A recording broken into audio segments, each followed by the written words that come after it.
کہتے ہیں کہ لوگوں کی یادداشت بڑی کمزور ہوتی ہے۔ ایک ہی پل میں آپ کو آسمان کی اونچائیوں تک پہنچا دیں گے، لیکن اگلے ہی پل آپ کو اس بلندی سے پوری طاقت سے زمین پر مار دیں گے۔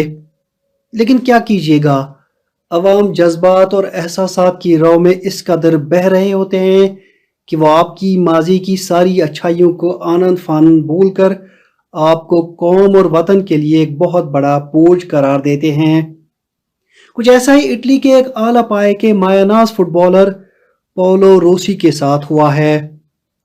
پاولو روسی نے اپنے عالمی کپ کیریئر میں جو 14 میچز کھیلے ہیں ان میں انہوں نے 9 گول سکور کیے ہیں، لیکن 1982 کے ورلڈ کپ کی شروعات میں روسی ابتدائی چند میچز میں ناکام کیا ہوئے آسمان سر پر اٹھایا گیا۔ انہیں طرح طرح کے تانے دیے جانے لگے، انہیں گوسٹ وانڈرنگ ایم لیسلی جیسے خطابات سے بلایا گیا۔ لیکن جیسے کرکٹ میں کہا جاتا ہے، form is temporary but class is permanent. Paolo روسی کا کلاس بھی بڑے اونچے درجے کا تھا۔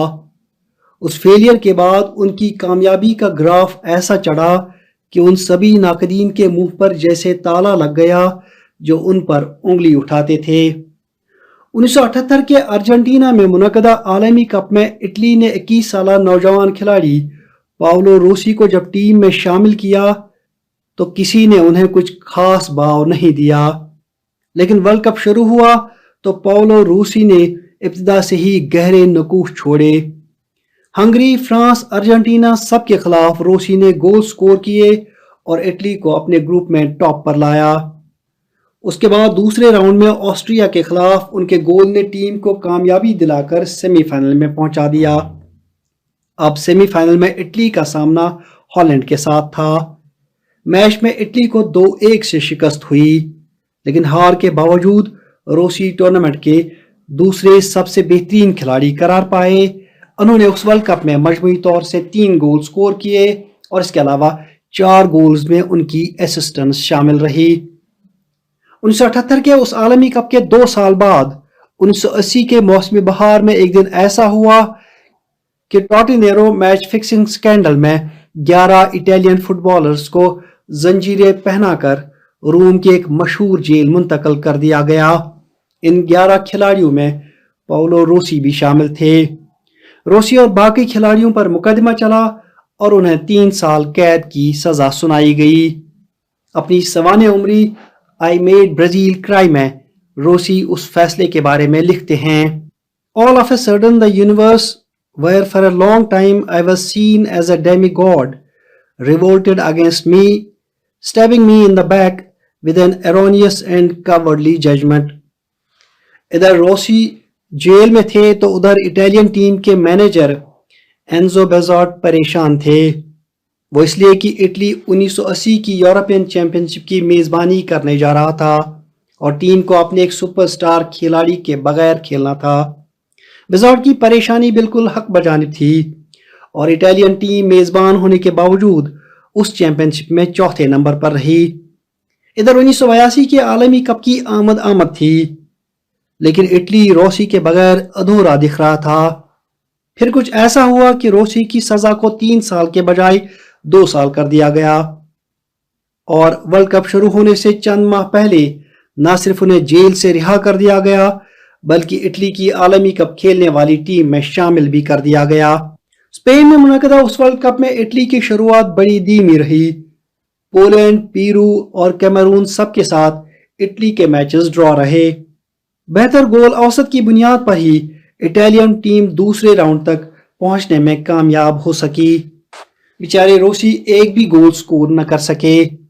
ہر طرف سے مینجمنٹ کو تنقید کا نشانہ بنایا گیا کہ روسی کو ڈراپ کیوں نہیں کیا جاتا ہے۔ خیر، اب دوسرے راؤنڈ میں اٹلی کا ایک اہم مقابلہ برازیل کی مضبوط ٹیم کے خلاف تھا۔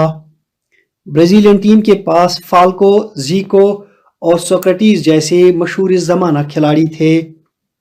اٹالین مینجمنٹ نے فیصلہ کیا کہ روسی کو ایک لاسٹ چانس دے ہی دیتے ہیں۔ میچ شروع ہوا تو 5ویں منٹ میں ہی روسی نے ایک ڈاؤن ورڈ ہیڈر کے ذریعے نہایت ہی خوبصورت گول سکور کیا۔ خود روسی اس گول کے بارے میں لکھتے ہیں، I remember it as the most resounding memory of my life. I felt liberated just like when one takes off soaking wet clothes. اس یادگار میچ میں روسی نے ایک نہیں دو نہیں بلکہ پورے 3 گول داغ کر ہیٹ ٹرک بنا دی اور اٹالین ٹیم کو 3-2 سے جیت دلا دی. برازیل کے خلاف میچ سے پہلے انہیں ایک دوست نے نیکلس پہننے کو دی تھی. خود روسی اس حوالے سے کہتے ہیں A friend of mine from Vicenza brought me this coral necklace the day before the Brazilian match. He said, put it on, you will see it will bring you luck. In the end, I put it on. He had also said to me, you will score 3 goals. Brazil کے خلاف کامیابی کے بعد اب semi final میں Italian team کا سامنا Poland کے ساتھ تھا. یہاں بھی اٹلی کے ہیرو روسی رہے اور ٹیم کی طرف سے 2 گول داغے. روسی اس لمحے کو یاد کرتے ہوئے اپنی سوانح عمری میں رقم تراز ہے. Life changed in 1 week.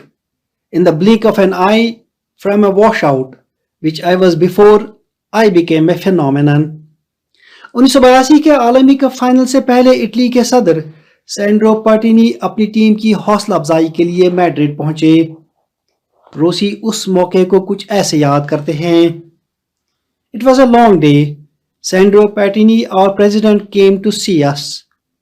He gave us loads of tips that morning in the hotel in a very nice way. They were tips you get from your coach.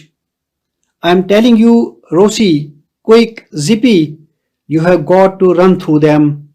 I said, yes, President, I hope to just do that.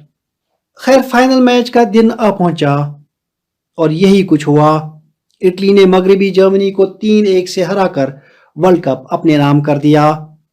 Italy کی طرف سے پہلا گول polo روسی نے ہی score کیا.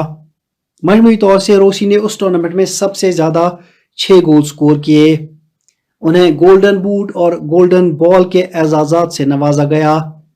پورے tournament میں Italy کی طرف سے سکور کیے گئے گولز اور اسسٹس میں 58% کنٹریبیوشن صرف اور صرف پاولو روسی کا تھا.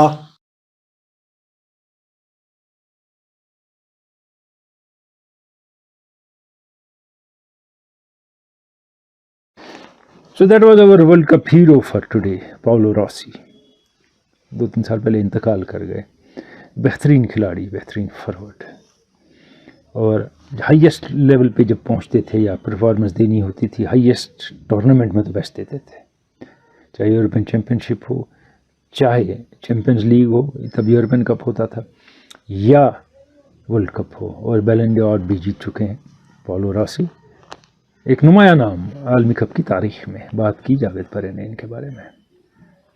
یہاں واجد گلزار کہتے ہیں فن ایلن کی جو اننگ تھی اس نے آسٹریلیا کو ختم کر دیا. صحیح کہتے ہیں. It set the tempo and the tone and the tenor for Australia's departure with that defeat.